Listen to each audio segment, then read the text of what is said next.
Let's start. Welcome back after lunch. The stream of people has become a trickle, so I guess we can start now. Yeah, welcome back. My name is Ralf Westphal. I flew in from Hamburg today, and I'm happy to be here because Lufthansa pilots are striking in Germany, are on strike. But then I flew with British Airways. And I'm here to, well, I don't know, at least entertain you after lunch, because that's a challenging task, usually. People are digesting and minds wandering off, and I'm trying to entertain you with some variation, let's call it, variation of test-driven development. You have this London School of TDD, I guess, and maybe I can show you some, like, German School of TDD, some variation, at least. First, I thought I wanted to show you what a fellow Englishman of yours called TDD as if you meant it, Keith Braithwaite. But then, since I submitted this talk to the organizers here, to the conference, I discovered another way to do TDD, which I find pretty much in line with what Keith said. So I called it TDD, or as if you meant it, 2.0. But let's start with TDD 1.0, as you know it. Few pictures. See, there's some like production code down here, and we add a test to that. The test is red at the beginning. Then we like blow up the production code. We solve the problem. The test goes green. Then we add another test, another red test, because we want to add some other functionality to the production code. The test is red.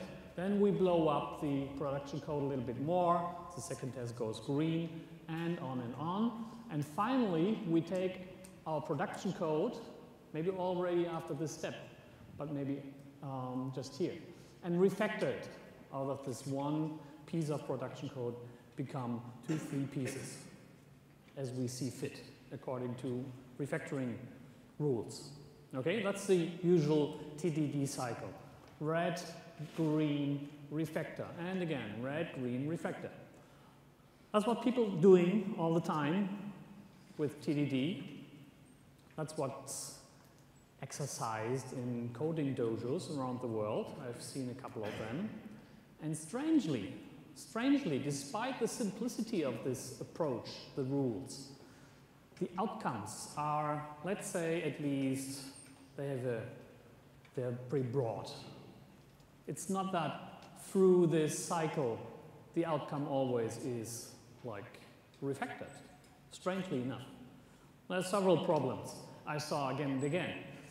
First of all, refactoring is optional. Whatever's out there, once you look at coding dojos example codes, I find usually is not very much refactored. People are content with doing the red-green stuff. Red, green, and the next feature is always more important than refactoring the previous feature. Okay, ideally you do refactoring, but then in practice it's not done that much. Then what I also see, problem solving is eschewed. People don't really solve the problem. One coding dojo comes to my mind. There were like that many people as are sitting here now, and there were probably 10 teams. So it was a conference. 10 teams working on the Kata Roman numerals, you probably know. And out of those 10 teams, after an hour or maybe 90 minutes, zero team got the problem solved. They were all diligently doing red, green, maybe red, green, refactor, red, green, refactor, but none of 10 teams, so it's 50, 60 developers, none solved the problem. How can that be? It's TDD, it's called test-driven development, it's called test-driven design. So what I find is that people do TDD, and they're very diligent in learning those steps, but they forget to solve the problem first. And that's what I also see online when I look at TDD videos. Look at them and see where the problem-solving step happens. Almost no time. No one solves the problem first, explains how the problem could be solved, what's like the theory behind that, what's the solution approach. They just start doing some simple tests, and that's it.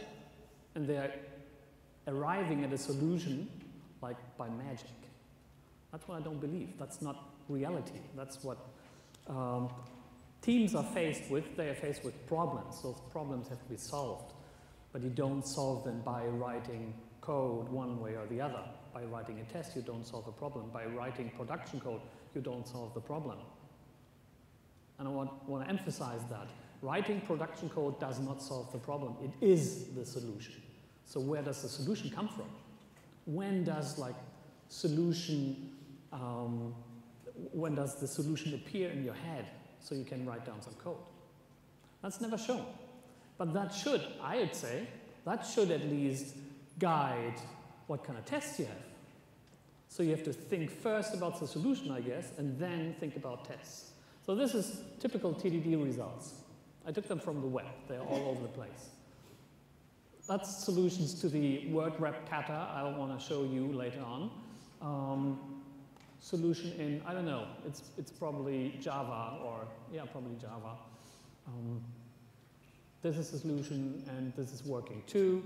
Is it refactored? No, it is not, but it's a typical solution and the author claims, look at those tests, it's all red, green, red, green. This is a solution. This is another solution. This is done in Java. This is done by Robert C. Martin. This was done by Robert C. Martin in a very popular blog post. What's it called? Like on the dark side something? It's like a dialogue between 2-3 developers. And this is what he comes up at the end. This is kind of refactored, right? There's at least 1, 2, 3 methods. Great. Oh, no, fourth method up there. That's pretty refactored. But then it's still kind of hard to understand it. What's his solution except for the code? How is he solving the problem? Strange. And then in the end, this is still buggy. I'll show you a test case which is not green on this code. Okay, but then what else? How should we approach TDD then? Is red-green refactor wrong? No, I'm not saying that. I'm just saying, why don't we add something to the bare red-green refactor cycle to avoid those problems I hinted at?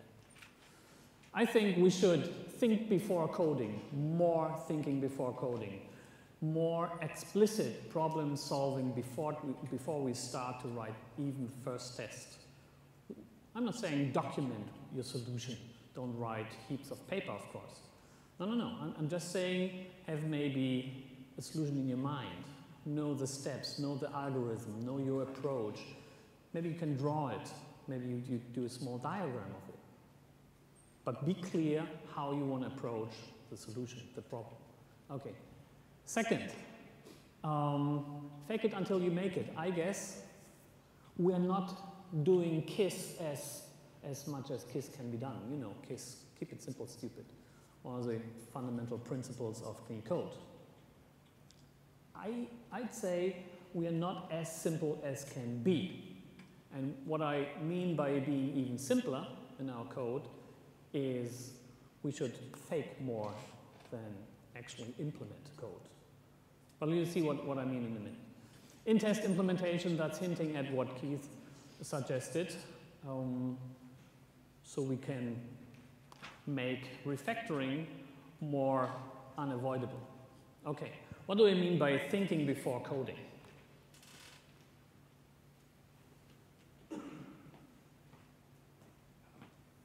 So come up with something you can explain to someone else. If you're doing pair programming, why not think about your solution and then explain to your driver, your partner, how you would solve the problem by hand. Take, for example, the Word Wrap Kata. Take, for example, the Roman numerals kata. Explain to him or her how you would do that. That's a solution. This is not in code. It's in your head, it's in your words, and it's in your diagrams, but that's enough. So it's no need to produce tomes of paper. Okay.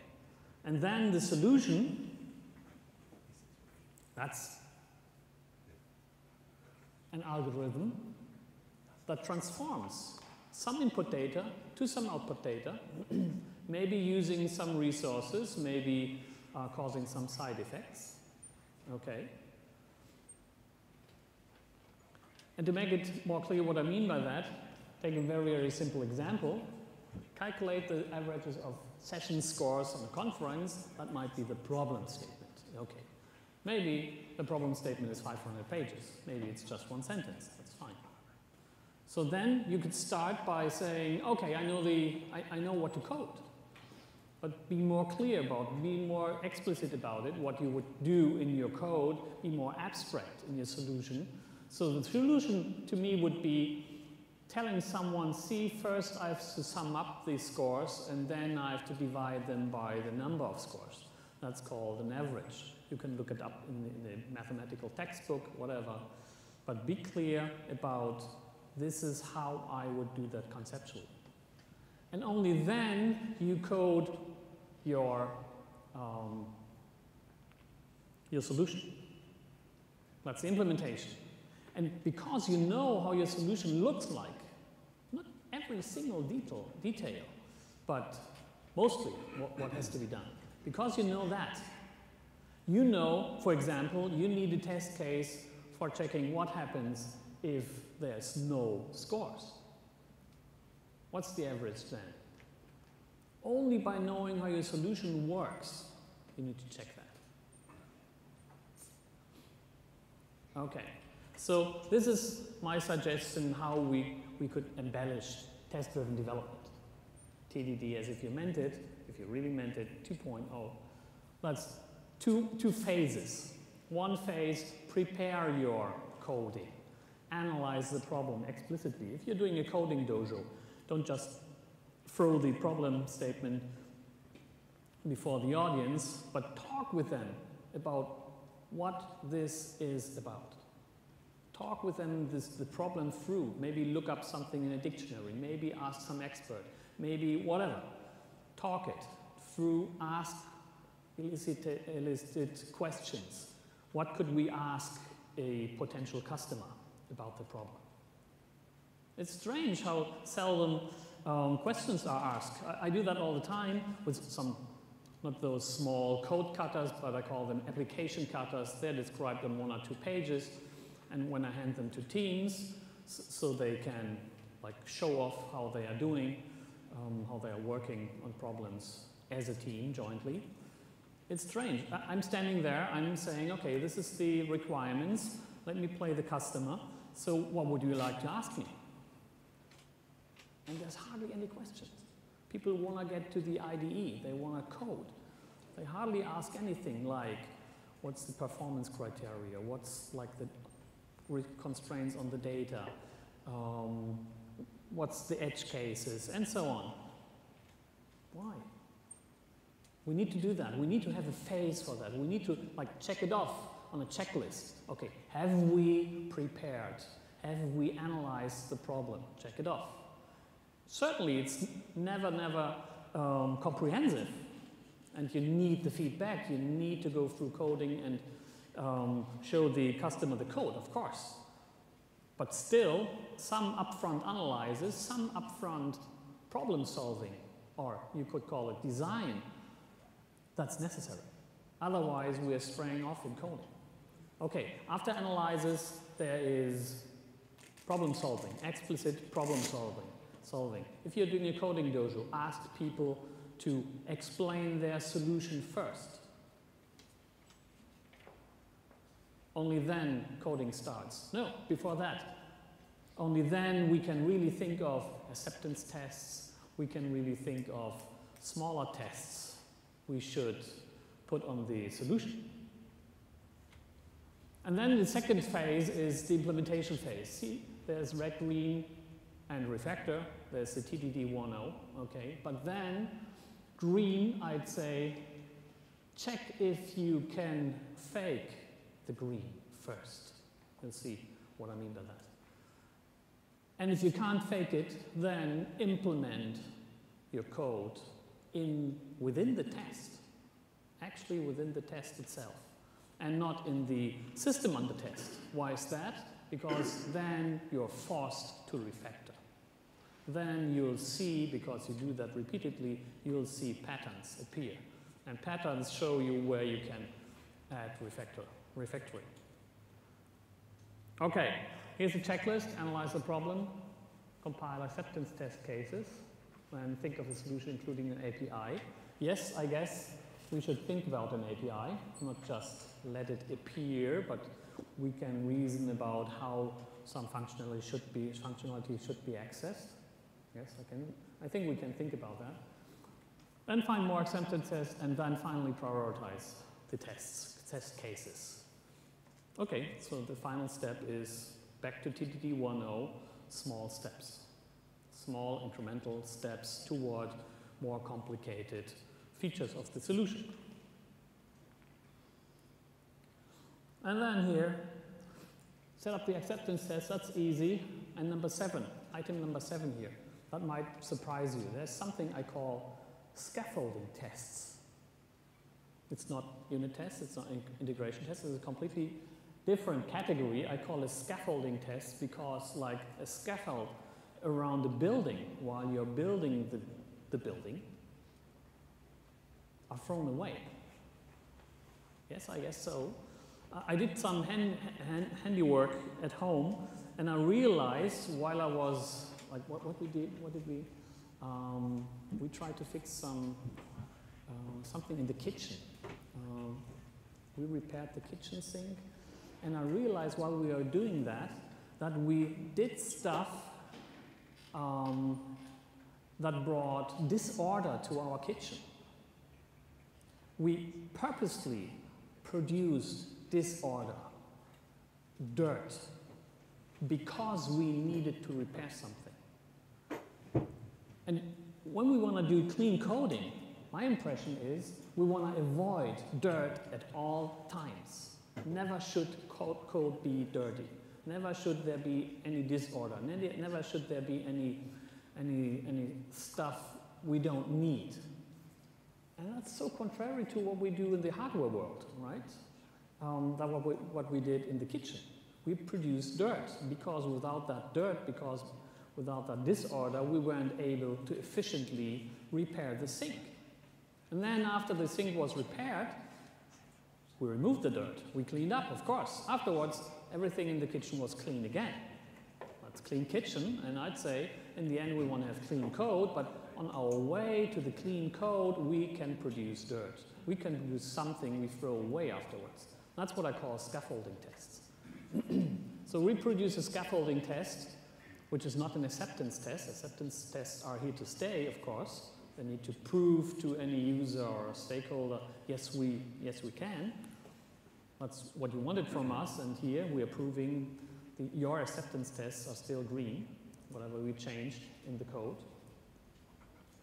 But still, in addition to those acceptance tests, which like pound on the root of our API, there are additional tests for testing whatever is below the root, below the surface of the API.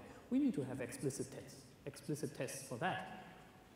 That's what I need, I think, because otherwise we always need to go through the root of our API, and that's hard if we want to test some feature down here. Why should we always go through the root? No. We test this feature right away using a scaffolding test and some technology to actually be able to access those private methods down there. And once we did that, we throw it away. That's perfect. Okay, then implement in 2 ways. One way of implementing is if we can't really think of concrete statements to solve the problem, like a loop or an if statement or some expression, then let's fake our implementation. Fake it by either returning a constant, yes, but that's not carrying us very far. Better yet, by writing down, okay, this is how the problem is solved, or problem solved. Make a statement, problem solved. use a function as a placeholder, saying this solves the problem. I don't know how yet, but I know someday I'll know. Okay, so we put in a fake statement of the solution and then continue. So the test becomes green. We refine the whole problem into 2, 3, 4 finer grained problems, and then we're attacking those finer grained problems. Or if we know the solution, let's B here, if we know how to write down or have a good idea about implementing the solution, then we just write the code. And we do it within the test case. That's test TDD as implemented from Keith. Okay, this is a more fine-grained description. I guess I better show you that in code, or I show you that with this diagram.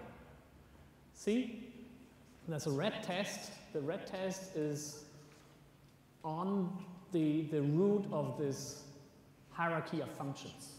This line with the dot at the end, that's a dependency for me because I use arrows in a different meaning, with a different meaning. So this is a dependency. The test depends on the root, and the root depends on 2 other smaller functions to actually implement the solution. The test is red, of course. The 2 functions are doing nothing yet. And now what I'm doing is, what I'm suggesting is, we build mocks, those black balls here. That's mock functions for those actual functions. And we're mocking those functions in a way so the test becomes green. So instead of solving the whole problem at once, the upper bubble there, we are trying to solve 2 smaller problems. And then we are putting another test, a red test, against the smaller problem. Is this now more clear what to do to actually solve the problem or to actually implement the solution? If so, yes, we do that, and the test becomes green.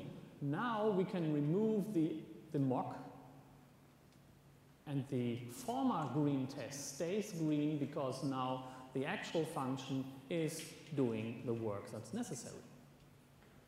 And we repeat this step with the next still mocked function. And if we find while implementing, which is this step here, from here to here, while implementing the still mocked function, if we find, wow, this is difficult too, we repeat this process. So we are recursively descending a functional hierarchy. And at each level, we decide whether it's simple to solve the problem or if it's difficult. If it's difficult, we replace our actual solution with 2 simpler faked solutions. Once we think, yes, we know what to do, we do in-test implementations. That's from Keith.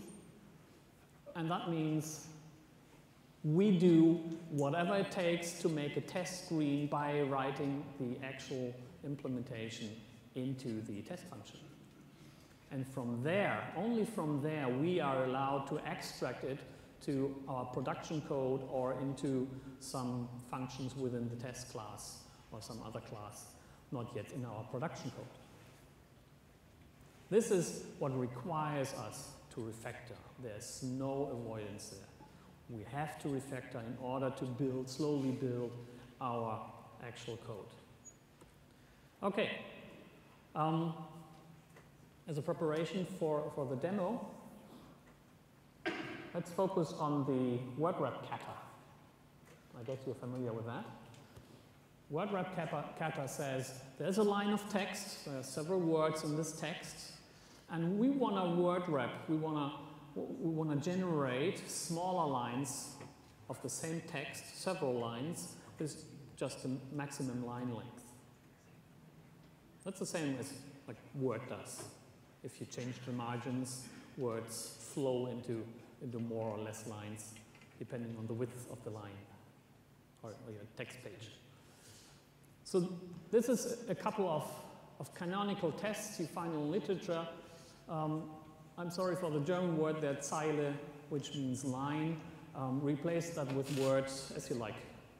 Okay, so the first test says if there is a line which is as long or shorter as the line width, well then there's no word wrapping. The input equals the output. Then the second test says if there is a line which is longer with a couple of words, with 2 words, which is longer than the line length, then put in a new line character between those 2 words. That's position 6, right? Zeile 1 is 1, 2, 3, 4, 5, 6 characters, then the white space. So the space is replaced by the new line character. If it's 7, if the line length is 7, the same happens. And so on. What happens if if a word, which is supposed to be wrapped, then is longer than the line? This is what this test case is about. Then the word is cut in half, or not cut in half, it's just cut. At an arbitrary position. It's just chopped off some head, and that's kept in the next line, and then the rest is taken to wrap it into the next line, and so on. Actually, in the descriptions of that problem, I found there's no rules about where to split a word longer than a line. That's important for the solution better. So we can split it at any place, at any position. Okay, so that's what's happening in the 2 last test cases here. And this is the canonical test cases. This is the test cases Uncle Bob used. And then, interestingly, and of course the solution is working for those test cases, interestingly, I stumbled across this test case here, which is perfectly fine, I guess. This is a line. This is 1 word. 1, 2, 3, 4, 5, 6, 7, 8. So this is 8 characters that would fit very well in 1 line. But when you do that, this is the supposed or the expected result. When you do that with Uncle Bob's algorithm, it doesn't work. Uncle Bob's algorithm thinks it chopped off the Z from this word here and puts it back together on the next line. But that's wrong. Okay, so why is this wrong? Why doesn't it work? First of all, of course, Uncle Bob didn't think about this test case. So clearly he couldn't provide a solution for the test case. Why then, on the other hand, didn't he think about it? It's a very special test case. See, because it's just 1 character here, which looks like being chopped off from the next word. It's so special. Why is it so special? It's a special test case because the solution is so special. His solution approach is so special, which, by the way, is the common solution approach to the problem. Also, the other examples I showed, they're using the same approach. But nobody actually talks about this approach. It's always like stumbled upon during doing the TDD cycle. Oh, it's always like a surprise. Oh, look at what we have done here. Ah, this is a solution. It's slowly growing. Interesting. Ah, who would have thought about this code before we actually started? I don't think this is actually grown-up problem solving. Grown-up problem solving is thinking before you start coding. So let's think a moment about what our solution approach would be to the problem, which from the beginning would eliminate this being a special case. Any ideas how we could approach word wrapping in general? Pardon? Splitting first. You mean splitting like into words, single words. Right. Why not extract the words from the line? It's just always a single line. And then remodel those words into new lines or several lines. Right. Why not? I haven't seen a solution like that on the internet for TDD on Kata Word Wrap. I don't know why. To me, it seems obvious. To you, it seems obvious. Yes, why not? And it's easy to explain. See, we look at such a line here, and wherever there's a white space, we say this is like where the word ends, and several white spaces we're going to ignore, because this is probably typos, something. Proper words are characters without a white space, or we could refine this definition. Maybe a proper word would be only characters except a white space or a hyphen. But for a start, we say, okay, proper words are all characters except white spaces. So this is a word, and this is a word too. And we put as many words separated by a single white space into new lines, as long as the maximum line length isn't surpassed. Sounds like a solution approach? Guess so. What does it mean for those test cases? Are they all the same? Are they all surprising? Or are there like groups of test cases? Pardon? The last one is different? You mean this one is different? This one is different?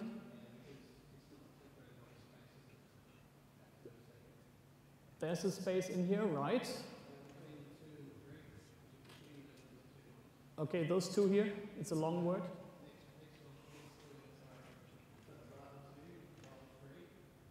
Okay. Oh, here. Okay. That's two very long words, right? Okay. This is a test case like combining the two cases before. This is just long word, needs to be chopped. And above that is, it's several words in line.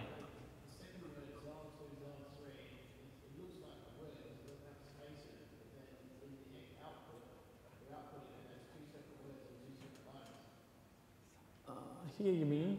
Oh, have I written it wrong? Oh, there's typos in there, right? Oh, okay, I'm sorry, I apologize. I thought I copied it from the code. This looks strange, you're right, okay.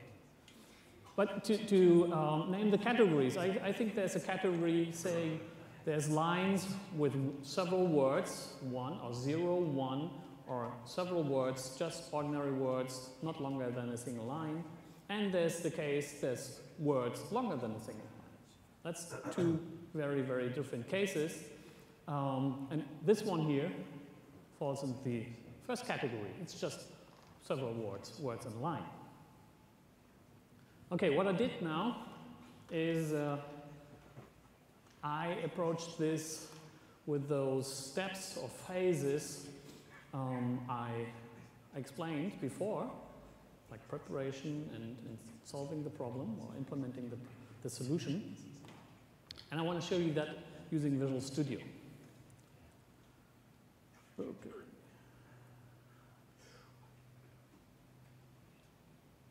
Great. So let's have a look.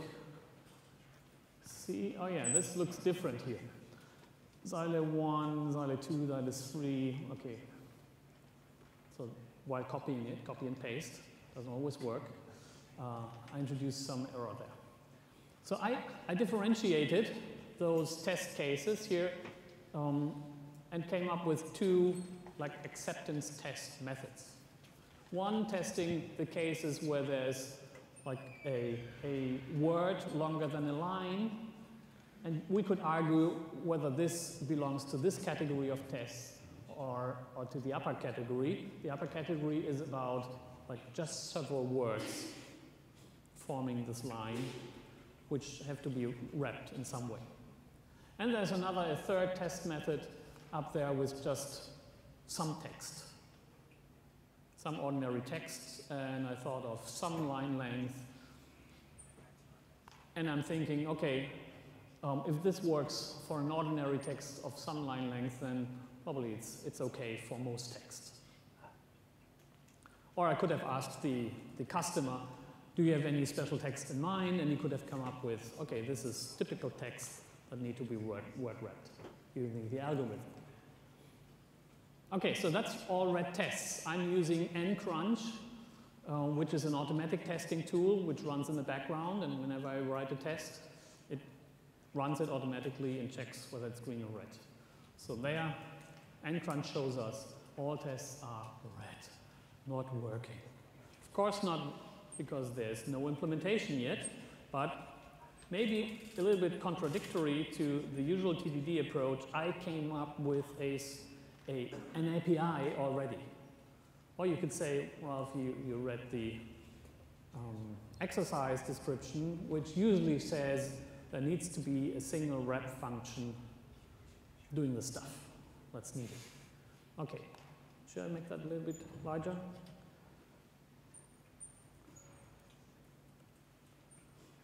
Okay, so this is my API, rudimentary for now, and this is my acceptance tests. So what to do now? Next step.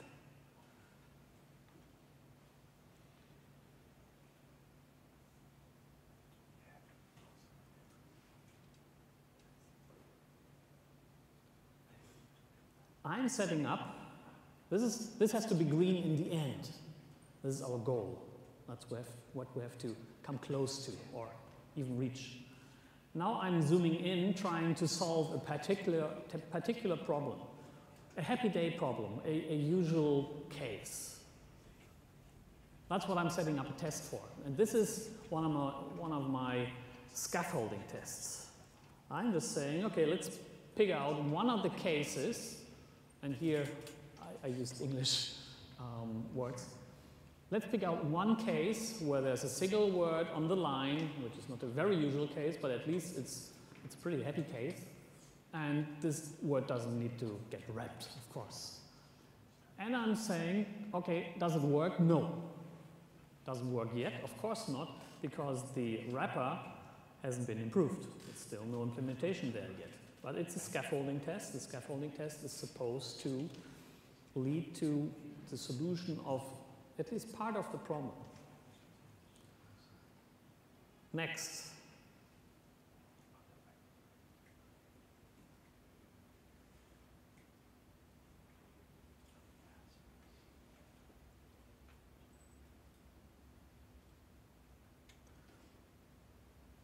The scaffolding test becomes green. I put it in a very, very simple solution. I affect the solution. Affect the solution by returning the input. Okay. That's simple, right? It's not a constant, so other tests would fail. It's a variable, but it's just the input. Is that really a true solution? I wouldn't say so. But it serves the purpose, right now at least. It's green. But it shows this is not a real solution because it doesn't use all the parameters of wrap. This can't be a solution. If max line length is important, it's part of the problem statement, then we should use it in order to arrive at a true solution or a true implementation of the solution. Sure, it doesn't work. Okay, but still, I want to show you, yes, we can do this as a KISS implementation.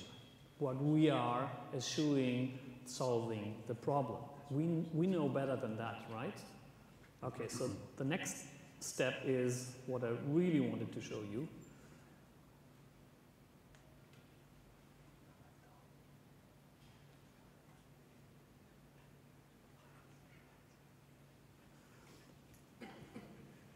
We're living with the temporary solution for a single short word in line, which is green, adding a second test. A second test for the category several short words in the line. So there's word 1 and word 2, and we are expecting the wrap function to just wrap them in 2 lines. But it's red. It's red because our current solution is just nothing better than a constant, right? It's just one case because it's returning the input. That's not a really good solution. And we see that immediately by writing the second test here. So what's the next?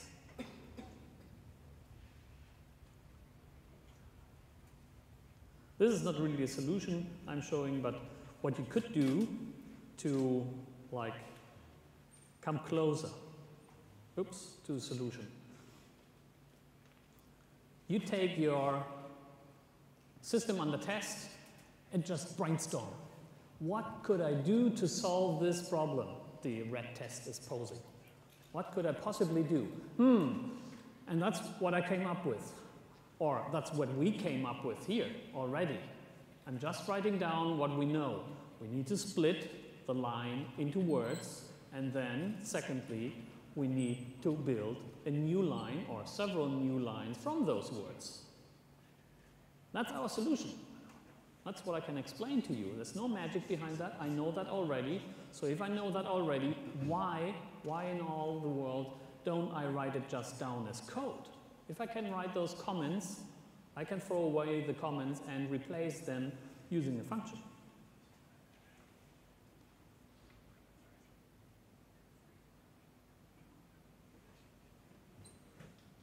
See? First in wrap, split line into words, then take the words and build new lines from those words using max line length.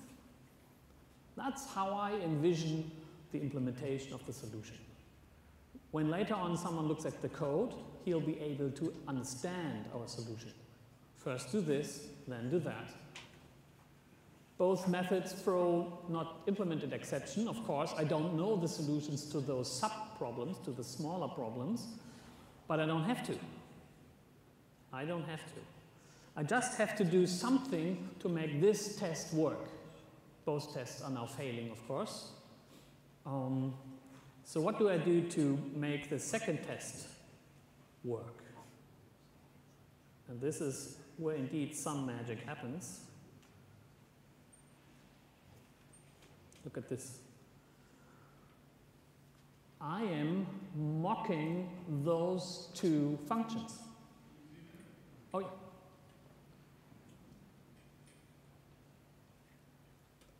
Okay? I'm mocking those two functions. There's no implementation yet, but I'm saying, okay, when the first function split line into words gets called with those parameters, word 1, word 2, this input line, when it gets called with that, it should return an array of words. It's somehow split, word 1, word 2. And then the second function, because I know, this is a white box test, of course, I know how the solution flow goes. When this array hits the build lines from words function with a line length of 5, then it should build a whole new text from those words, joining them up like this. And see, this works. Problem solved. As easy as possible by faking it. By saying, I assume I solved some sub-problems. If those sub-problems got solved, then the whole solution will work. This test is still red, yes. There's no mocks for that one. We can live with that. Let's have that on our stack in mind. It's scaffolding tests. They'll go away in the end. Okay, we can live with this dissonance a moment, I guess. No? Red test, oh my God. We focus on the upper test. We need to keep that green, but we also need to solve the sub-problems. So what to do to solve the sub-problems?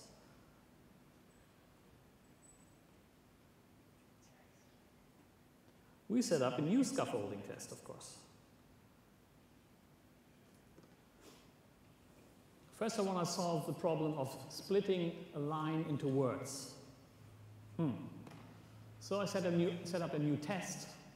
There's a line with a couple of words. They're just one character words, but that's fine, I guess. And I want to, as a result, I want to see it's an array with those 3 words and the excess white space characters got discarded. How do I do that? How can I possibly solve this problem? If I solve that, part of the lower problem is solved.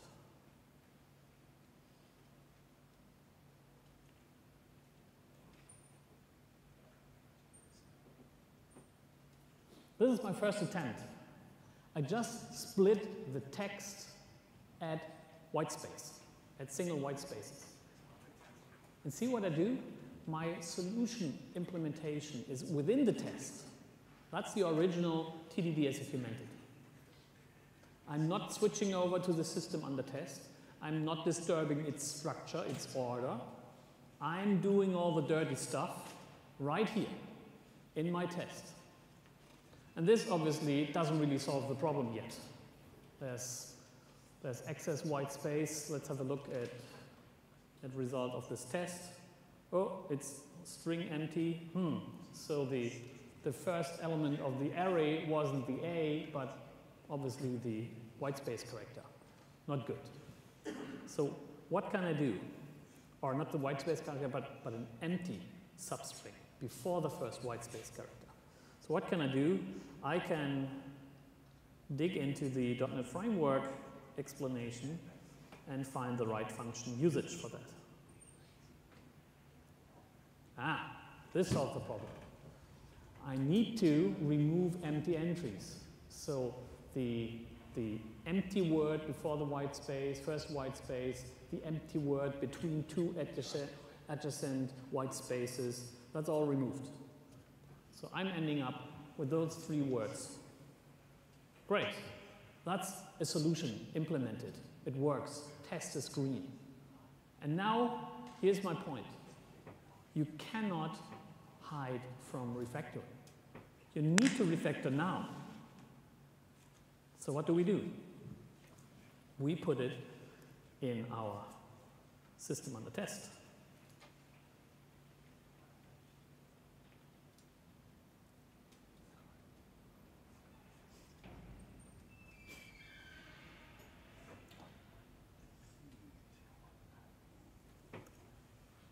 Okay, so here's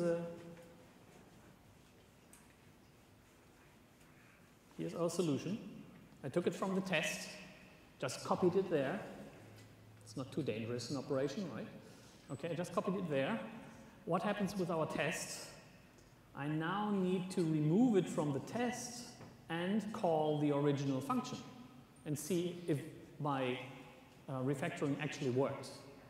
But this function is private. So how do I call it?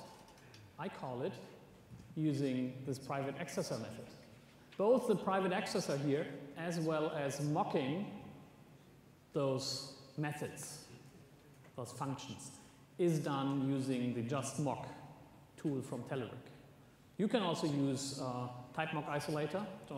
Osho is doing a workshop today, I see. You can use such kind of tool too. I'm not here to promote one or the other. Just use a tool which allows you to actually mock such functions without much fuss. If you don't have a tool in your language that allows you to do that, you of course can do function injection, some dependency injection. That's okay too. But I find this more convenient, especially since we're dealing with just scaffolding tests which go away later on. Why should I, to get such fine-grained testability, why should I go at lengths to do some interface injection or some function injection? Okay, so we see the split line into words method works just fine. So what's next? We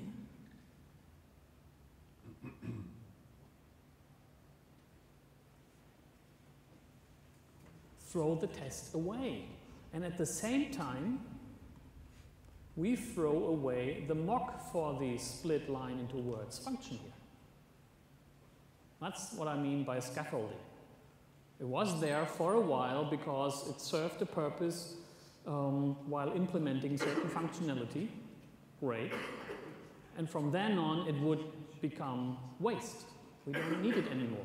I wouldn't leave it in there because such fine-grained tests are very brittle. If we later on refactor our system and so on, maybe those functions go away. Maybe we split up those functions into finer-grained functions, whatever. I wouldn't want there to be so many tests around which go under the hood of our main API we are attacking here. Okay, next problem. Red. We do the same. We do the same with the second function, build lines from words. So there's a red test here. Not showing yet, but you believe me, I guess. And I'm solving it by putting some code into the test. Build lines from words works like this. I use all the words in this string and join them with a new line character in between. That's working. Is that a good solution? Is that a good solution? It's working here, so it's probably the simplest thing we can do, but we know already one thing. Or maybe we see that more clearly when we put it in the system on the test method.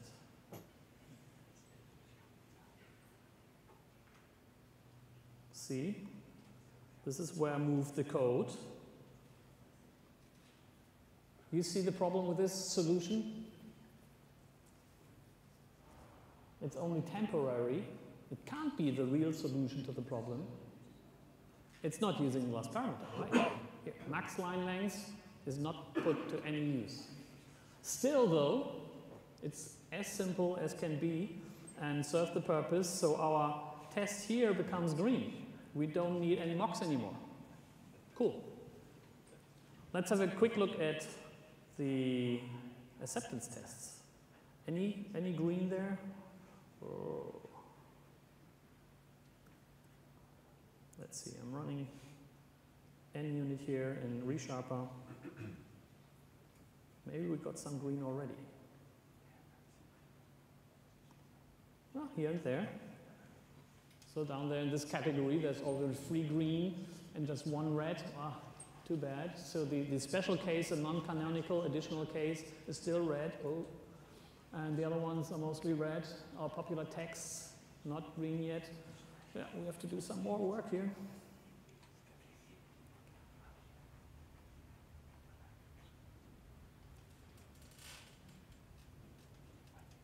Go on.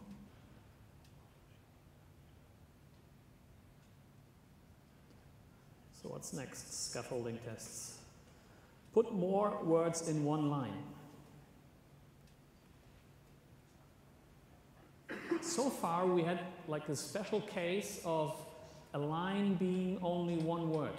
There were more than one words in the input line, but then the resulting lines consisted only of just one word each.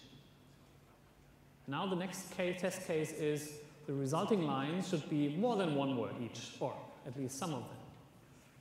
That's what I'm trying here. And as you can see, it fails with our current solution. Damn it.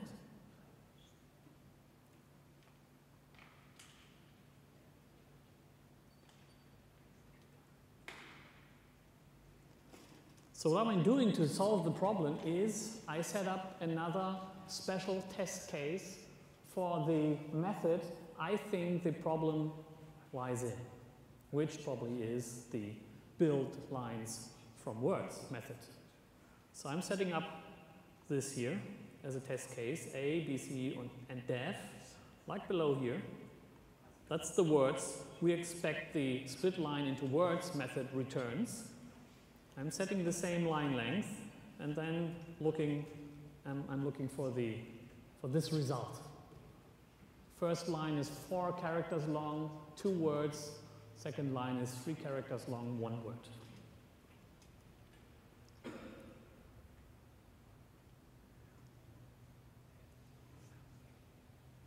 Ah, okay. Wow. This is quite a solution. This works somehow.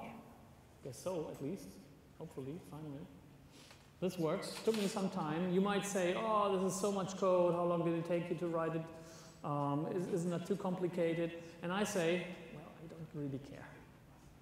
This took me like 3-4 minutes, maybe 5. And it's not dangerous because I'm not changing the system on the test. I'm just toying around within this test method. Why not? So within this test method, this is pretty simple all, but still some lines. I found a solution to this problem.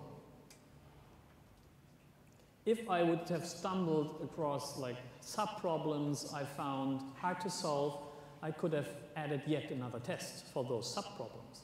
But I didn't find any. This is pretty straightforward. I could have used, of course, some recursive solution, but then a simple loop did well.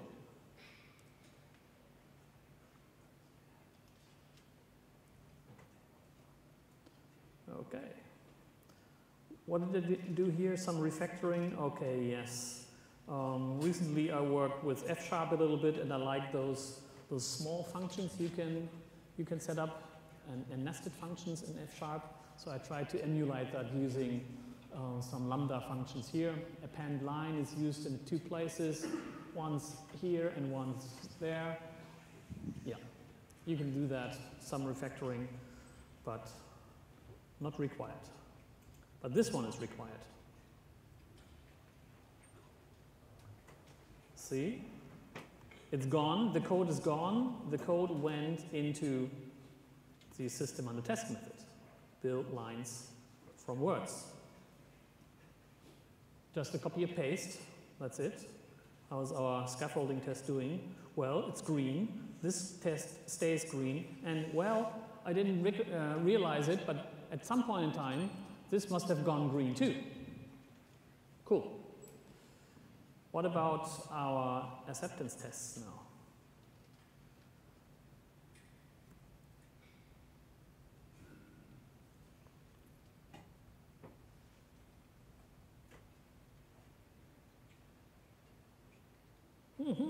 Okay, see, one category already is completely green, which is the category even including the non-canonical additional tests.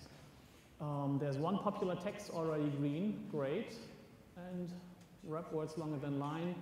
Okay, that's a simple case, it's also green. So now we need to attack the harder problem, no, maybe that's not harder, but the other category of problems with the words longer than 1 line. Okay, first the scaffolding test for that.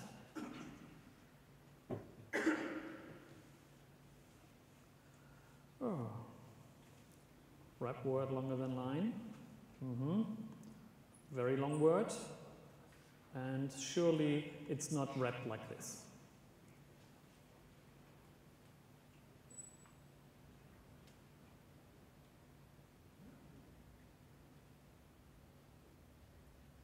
Oops. So here's my solution to that. In test. I have to first think about it. Oh, oops. Okay. Okay. So we have to first think about our solution first, right? That's what I preached before. So we have to think about how can we make it so that long words get wrapped. What's our approach? So far we had split line into words, then join those words.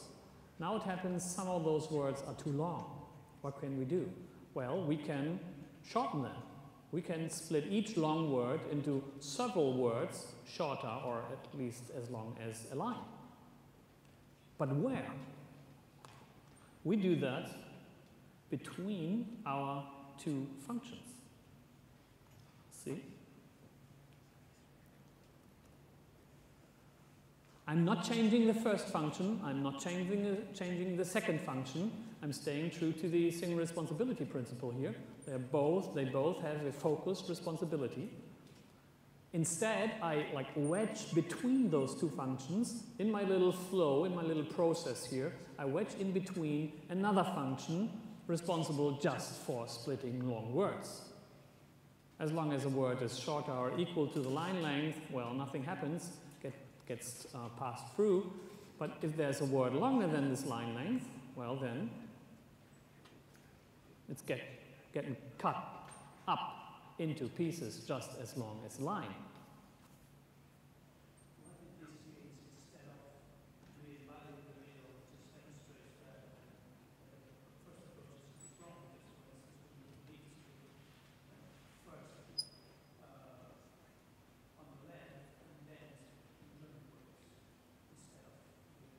Sorry, please. If we go back to the example, let's say we have A, B, C, but if we have A, B, C, D, and then E, F, are we supposed to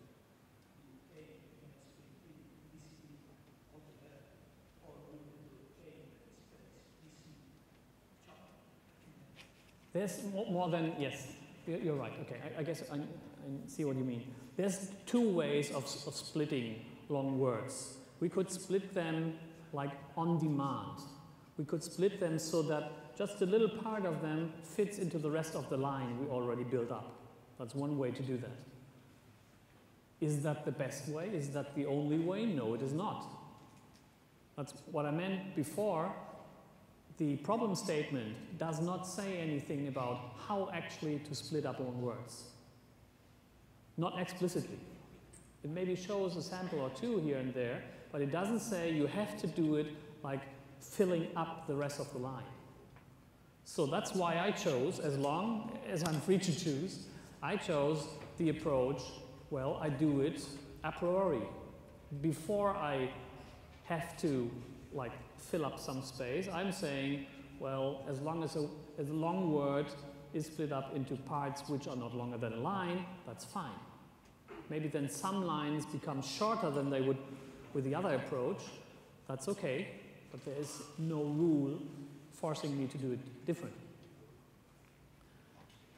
Okay, so this is a simple flow. First split it into words, then split the long words so we get even more words, and then build lines from the resulting array of words. And in our scaffolding test, we pretend what to do. We say if this word comes in with a line length, with a certain line length, okay. Galloping ahead here. Then split it up into those two words. Interestingly, this works. This results in green tests. But as we'll see, we need to amend the solution.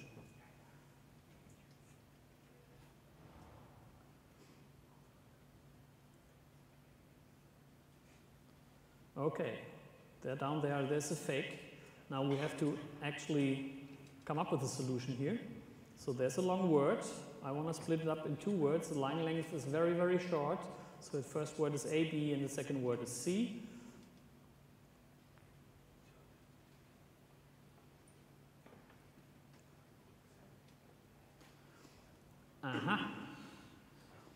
So I need to have, I introduce a new piece of vocabulary. We're building up a small ubiquitous language here. I'm saying those parts of a long word, they're called syllables. We don't have yet a sophisticated algorithm, but I'm still saying, yes, we have syllables, there's no hyphen at the end of a syllable, but we could do that. And those syllables I need to find when I put in this long word. And we have a certain max line length, and the result is, again, an array of just those words. And this is working, just a plain small loop.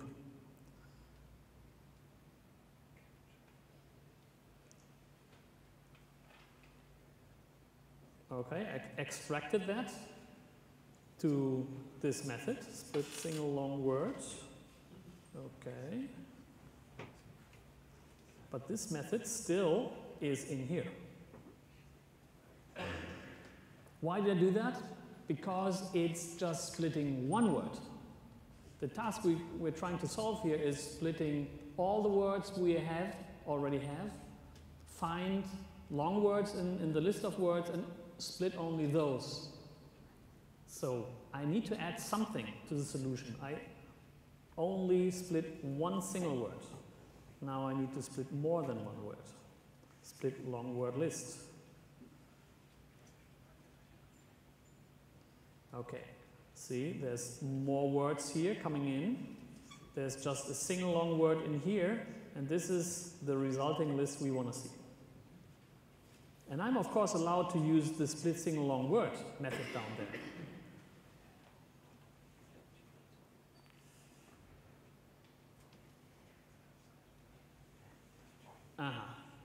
I'm using link Q or link. I take all the words, and for each word, I'm returning an array. That's because that's why there's select many and not select. For each word, the method is returning an array, and all those arrays are then joined together to produce the resulting array.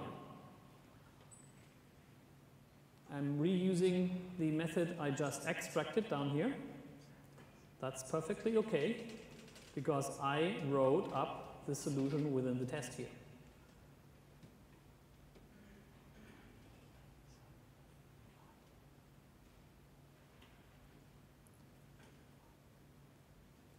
This is now wrap long word. I'm using in the screen, I'm using the original test here, the scaffolding test. I moved all the code I wrote within the test here, split line into words, oh no, of course, split long words. There's a select many statement which calls this method down here. This works just fine for this, for this scaffolding test. Okay. Oh, okay, this works, but I added something. I don't want to hide that from you. What I added is passing in the max line length.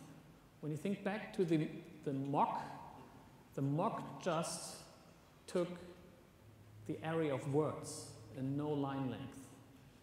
I realized that while refactoring and reintroduced the line length here in the signature, but that, I guess, was just a small thing. The other parts already used the line length. It was in the signature of this refactored method, so adding that was no big deal. But as a result, all those scaffolding methods are green now. Great, there's no mockups in place anymore. What about our acceptance tests? All green now. We have solved the problem. Let me see. Let's run once again.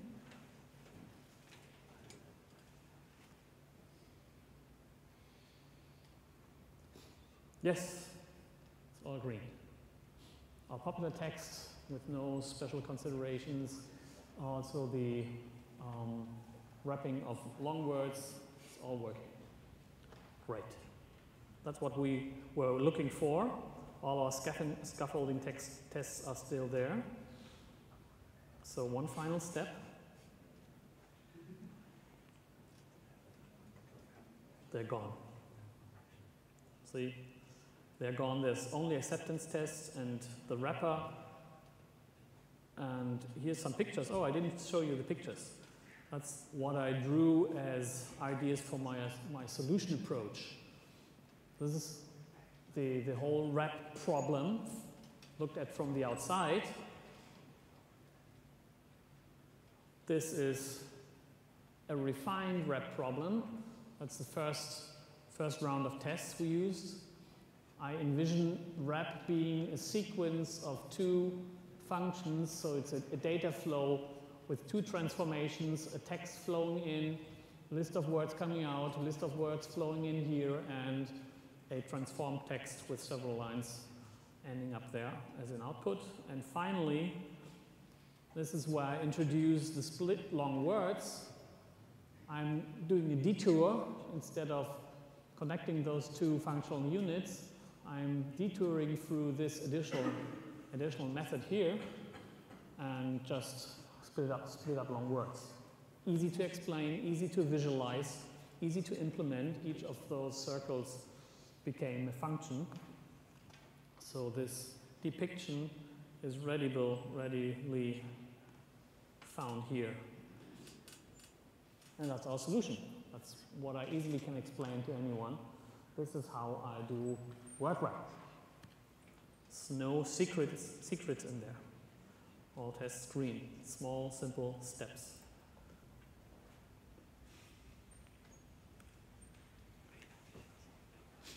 And that's the summary for me. We have less refactoring because we thought about this solution beforehand. Because we already knew there were 2 or 3 steps. First we knew there were 2, then we came up with a 3rd step. Because we knew that, we could write down those steps. Why should I be surprised by stumbling across those steps while doing the typical red-green refactor without deep thinking rhythm? Why should I be surprised? I can know that beforehand. And even if you say, well, Ralf, this is not the optimal solution, or this is not the shortest solution you can find to the problem. Yes, maybe that's more lines than Uncle Bob used. I'm saying, I believe this is an easier to understand solution. Because the steps that were necessary were there before I implemented the code. I knew them. And now, whatever I knew beforehand is visible in the code. The code mirrors the solution. The implementation mirrors the solution. I can go from the solution to the code and recognize what's happening there. I can go to the code and re-engineer, so to speak, the solution approach from the code. That's easy to see. That's less refactoring because informed TDD, so to speak, already introduced structures into the code, those functions I mocked before some refactoring pressure pressed them out. Then, on the other hand, even though there was less refactoring needed, the other refactoring was forced, because wherever I had an idea about the implementation and did not need to fake it, I wrote the test. I wrote the implementation within the test method, which required me to actually take it out, refactor it, and, of course, find a home in some other function of the system under test. Or I refactored it out into the test class, like I did with the split single long word, to park it there until it's used, until it's needed in some other context. So there's forced refactoring, there's less refactoring, and in the end, I'd say it's even more simple to approach it that way, because faking a solution, postponing, so to speak, the implementation, until you get to a point where the implementation actually is very, very simple, truly simple, makes the whole solution more KISS, so to speak. Yeah, that's it, basically. That's what I wanted to show you, that the red-green refactor cycle can be embellished a little bit more with usage of some technology, which makes it easy to mock and fake functions, and with some thinking, and with some writing code differently, not in the system under test, but instead within the test, and then taking it out from there to the system under test. Thank you very much. So if you any questions, of course, I'll stay here a little while. Yes? You came up with a solution at the beginning. How come you didn't create classes, one that splits and one that joins? TDD then combines the final solution. Because then you bother unit testing those parameters. yes, if I came up with a solution, this is what you're asking, why didn't I create like those sub-functions in the first place and tested them and then later build them or put them together in this integration function wrap? Yes, I could have done that. That's just fine. If you're so confident about the solution, just do that. Yes. So building it up bottom up instead of what I did, like top down. Yeah, you can do that.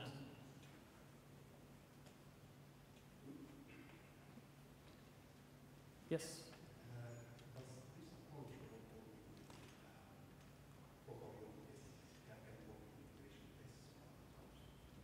The test on wrap is an integration test. Because wrap, the only, maybe I should really emphasize that a little bit more. See what wrap is doing. Wrap's sole purpose is integration. It integrates three methods. It does not contain logic. That's a very important point. I'm going to talk about that more tomorrow in my session OOP as if you meant it. To separate that, to separate such integration from this here. This is not integration. This is logic. This is operation, we call it. To separate that is a very important step. Yes, so testing the integration point is possible, as we saw. I used the mocks.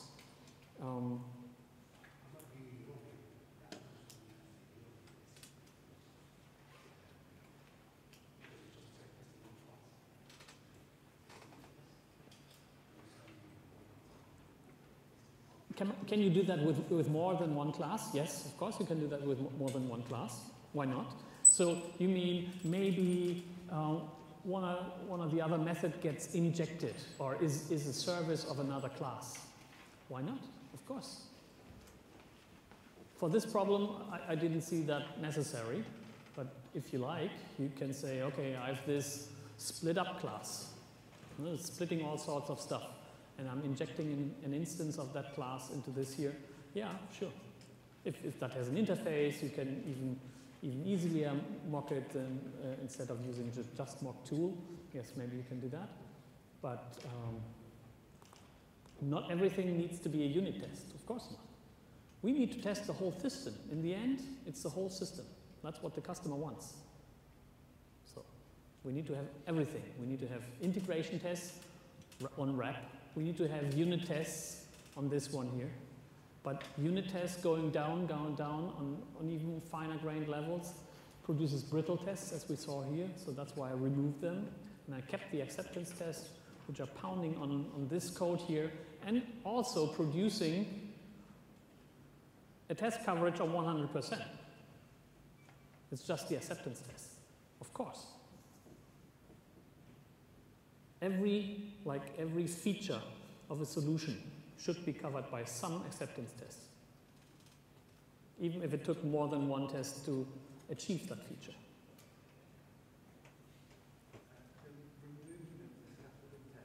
Pardon? A bit louder.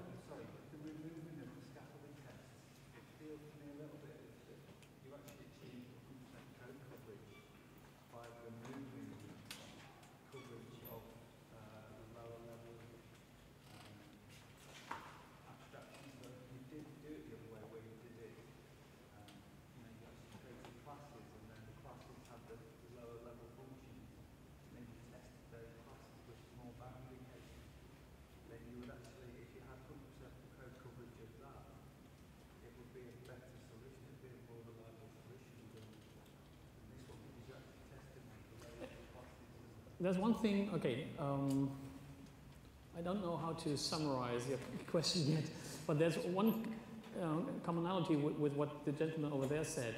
If you had more classes, he said, couldn't you have done more classes here, introduce more classes first and then test them bottom up and integrate them? Yes, there could be more classes, but I don't see how more classes are relevant for your question. Because your question is about, I guess, removing the scaffolding test. Isn't that removing some detailed knowledge about functionality? Something like that? Yeah, well, if you, for example, tested, a lower level function to, for example, deal with the boundary condition of a word with, Okay, I see. You're actually reducing the resolution of the test. Mm-hmm. Yeah. You're actually removing the low level test. Okay. More detailed. Yes. And then you said the acceptance test go past, but the acceptance Okay. test don't have Yeah. boundary conditions. So I guess what you're saying is, Ralf, can the acceptance tests really cover all cases, all features? And maybe that's not true. It would be so many acceptance tests. Maybe all those combinations in there. Maybe the acceptance tests are happy path or the usual test cases, and then there are other cases which can't be put in there but need to be still tested. Yes. If that's the case, leave them in there. Make it like regular unit tests. That's no problem for me.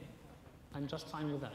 If you think, wow, to make that easier, I want to remove the code or extract the code in a separate class, well, why not?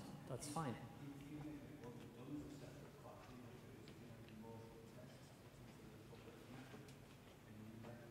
Yeah, that's just fine. So it's a balance. A balance between like removing noise, stuff we don't need anymore, which was helpful through a short period while building it. Balancing that with test coverage and brittleness. So each test you leave in there, what I call the scaffolding tests, each test you leave in there makes it a little more brittle. If you say, well, there's no other way I can cover this test case. There's no acceptance test to cover this. Well, leave it in there and be prepared to refactor the test at some point in time. Yeah. Sort of having DDD and TDD go to the popular test that actually be. Yes. You can remove that and still have a website. Yeah. Have you applied this technique to more complex problems? I'm interested in the cases where you wouldn't know what the solution is beforehand. Do you combine it with new That's strange. I wouldn't even start programming without knowing what the solution is. So that's TDD, right? What? That's what TDD is, right? Yes, maybe, if you want to put it that way. I like to start coding by knowing what the solution is. Maybe that means my scope is much narrower than your scope. I need to narrow my scope so much so I know the solution. I can implement it. Of course, there's always cases where I stumble across like some feature of a technology which I don't yet understand or whatever. Okay, but until that, I'd say, yes, I need to dump it down. The whole scope needs to be so thin so that I can actually think about a solution. So you ask, did you put this to use with larger problems? Of course, every day.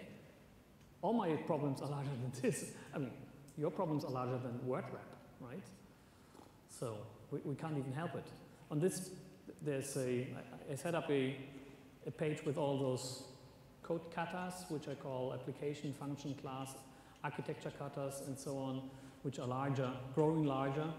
There are katas in there would take you like half a year to actually implement the stuff. So what's then the point of that kata? Not to implement it, but to come up with solutions, to start thinking about your code before you actually implement it. And then it's okay. So it's bubbles, but since we know how to implement those bubbles, yes, we can transfer them into some form so they can actually crash. Yes, and find a solution for that. So it's like two phases, as I said. First phase is think, design, and then the result of this phase is actually a design document. Sorry I showed you the bubble diagrams so late in the process. That's what the result of my design thinking is, so to speak. And then once for a small problem or part of the scope, I know this design, I can almost mechanically transform that into code. That's what I want to show you tomorrow. And by the way, I think that's agile. That's how you move forward in an agile manner. Think about large problem, break it down to small problem, which is an increment, which is a crosscut through the whole problem, which delivers some value to the customer, and then implement this problem. And stay limber. Stay limber in a way so you can add the next increment to that and add the next increment to that. And as you'll see tomorrow, I think the solid criteria are not enough for that. We need to have some more principles to actually be able to do that in a really limber and flexible way. More questions? No? Okay, thank you then.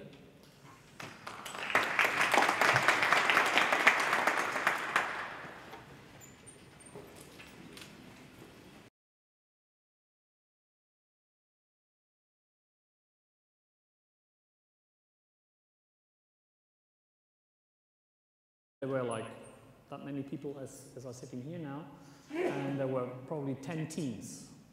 So it was a conference, 10 teams working on the kata Roman numerals, you probably know. And out of those 10 teams, after an hour or maybe 90 minutes, zero team got the problem solved. They were all diligently doing red, green, maybe red, green refactor, red, green refactor, but none of 10 teams, so it's 50, 60 developers, none solved the problem. How can that be? It's TDD, it's called test-driven development, it's called test-driven design. So what I find is that people do TDD, and they're very diligent in learning those steps, but they forget to solve the problem first. And that's what I also see online when I look at TDD videos. Look at them and see where the problem-solving step happens. Almost no time. No one solves the problem first, explains how the problem could be solved, what's like the theory behind that, what's the solution approach. They just start doing some simple tests, and that's it. And they're arriving at a solution like by magic. That's what I don't believe. That's not reality. That's what teams are faced with. They are faced with problems. Those problems have to be solved. But you don't solve them by writing code one way or the other. By writing a test, you don't solve a problem. By writing production code, you don't solve the problem. Go up the production code a little bit more. The second test goes green, and on and on. And finally, we take our production code, maybe already after this step, but maybe just here, and refactor it out of this one piece of production code, become 2, 3 pieces, as we see fit, according to refactoring rules. Okay, that's the usual TDD cycle. Red, green, refactor, and again, red, green, refactor. That's what people are doing all the time with TDD.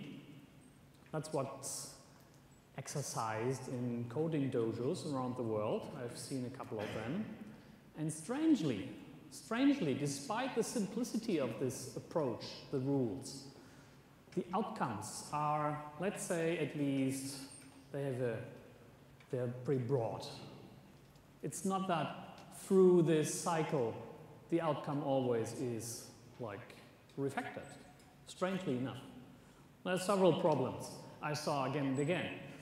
First of all, refactoring is optional. Whatever's out there, once you look at coding dojos example codes, I find usually is not very much refactored. People are content with doing the red-green stuff. Red, green, and the next feature is always more important than refactoring the previous feature. Okay, ideally you do refactoring, but then in practice it's not done that much.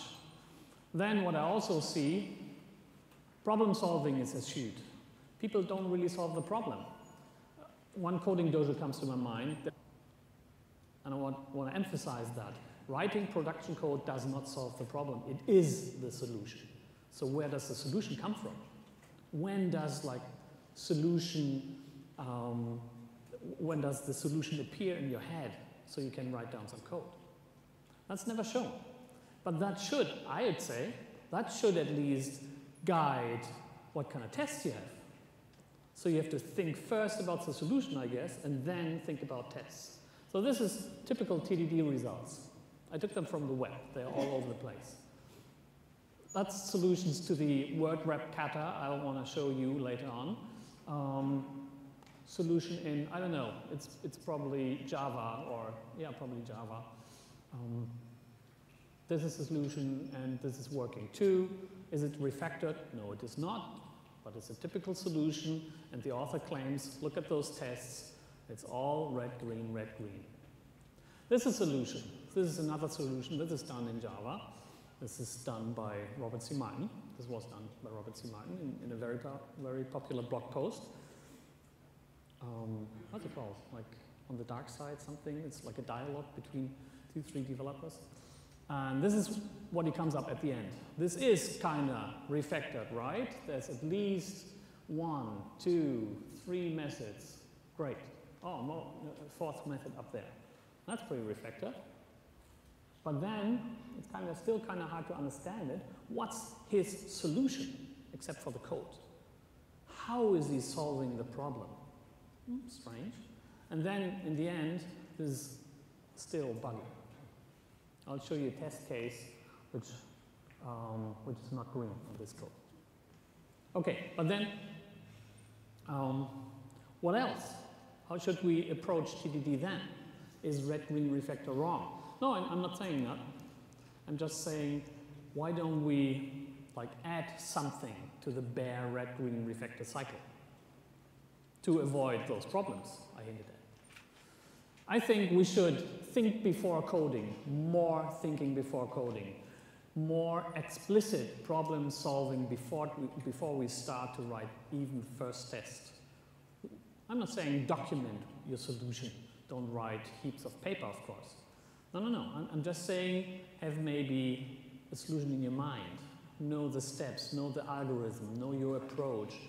Maybe you can draw it. Maybe you do a small diagram of it. But be clear how you want to approach the solution, the problem. Okay. Second, fake it until you make it. I guess we're not doing KISS as much as KISS can be done. You know, KISS, keep it simple, stupid. One of the fundamental principles of clean code. I'd say we are not as simple as can be. And what I mean by being even simpler in our code is we should fake more than actually implement code. But you'll see what I mean in a minute. In test implementation, that's hinting at what Keith suggested. So we can make refactoring more unavoidable. Okay, what do I mean by thinking before coding?